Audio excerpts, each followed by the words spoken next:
ನಿಜಕ್ಕೂ ಸರ್ಕಾರ ತೆಗೆದುಕೊಂಡಂತ ಕ್ರಮ ಇದೆಯಲ್ಲ SIT ವಿಚಾರಕ್ಕೆ ಸಂಬಂಧಪಟ್ಟಂಗೆ ನಿಜಕ್ಕೂ ಒಳ್ಳೆಯ ಕ್ರಮ. ಆದರೆ ವಿಪಕ್ಷ ನಾಯಕರು ಇದನ್ನ ಪದೇ ಪದೇ ಟೀಕಿಸ್ತಾ ಇದ್ದಾರೆ. ಅವಸರಕ್ಕೆ ಬಿದ್ದು ನೀವು ಗುಂಡಿ ತೆಗೆಸಿದ್ರಿ.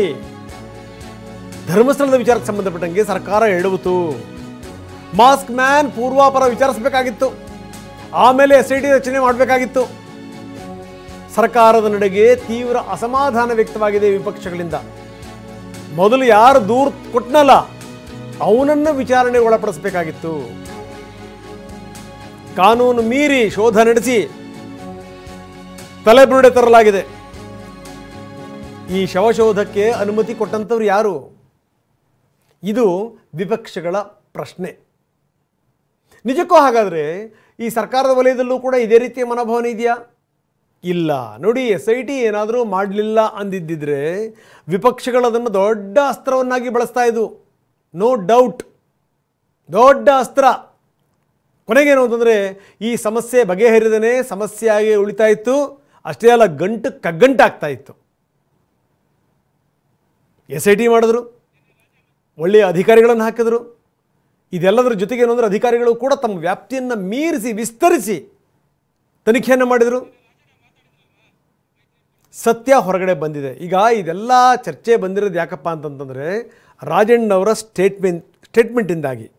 ರಾಜಣ್ಣ ಹೇಳಿದಂಥ ಮಾತು ನಿಜಕ್ಕೂ ಹಾಗಾದರೆ ರಾಜಣ್ಣ ಹೇಳಿದ್ದೇನು? ಹಾಗಾದರೆ ಬನ್ನಿ ನೋಡ.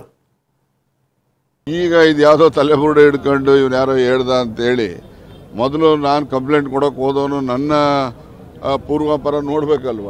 ಅವನು ಯಾರು, ಏನು, ಎತ್ತ, ಇವನು ಹೇಳೋದು ನಾವು ನಂಬಬೇಕಾ ನಂಬಾರ್ದು ಇವೆಲ್ಲ ಮಾಡಬೇಕಲ್ಲ.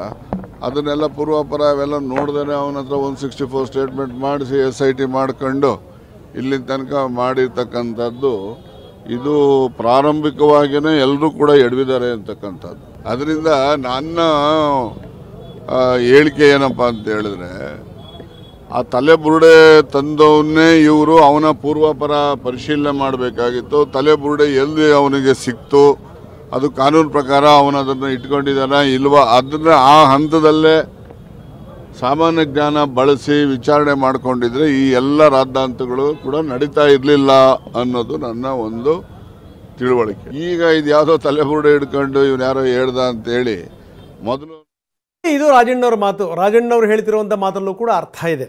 ಯಾಕಂದರೆ ಅವ್ರು ಹೇಳ್ತಿರುವಂಥದ್ದು ಏನು ಅಂದರೆ, ಯಾವನೋ ಒಬ್ಬ ಬುರುಡೆ ತಂದಲ್ಲ, ಆ ಬುರುಡೆ ತಂದವನ್ನು ಫಸ್ಟ್ ವಿಚಾರಣೆ ಒಳಪಡಿಸಬೇಕಾಗಿತ್ತು. ಅಂದರೆ ರಾಜಣ್ಣ ಹೇಳ್ತಿರುವಂಥದ್ದು ರಿವರ್ಸ್ ಆಪರೇಷನ್ಗಳಾಗಬೇಕಾಗಿತ್ತು, ರಿವರ್ಸ್ ಇನ್ವೆಸ್ಟಿಗೇಷನ್ ಆಗಬೇಕಾಗಿತ್ತು. ಮೊದಲು ನೀನು ಬುರುಡೆ ತಂದಿಲ್ಲಪ್ಪ, ನೀನು ಎಲ್ಲಿಂದ ತಂದು, ಏನು, ಎತ್ತ, ಆ ಬುರುಡೆ ಕೊಟ್ಟಂಥವ್ರು ಯಾರು, ಎಲ್ಲಿ ಅಗದಿ, ಎಲ್ಲಿ ಬಗದಿ, ನಿನಗೆ ಅದನ್ನು ತಗೊಂಬರಕ್ಕೆ ಯಾರಿಂದ ನೀ ಪರ್ಮಿಷನ್ ತಗೊಂಡಿದ್ದಿ?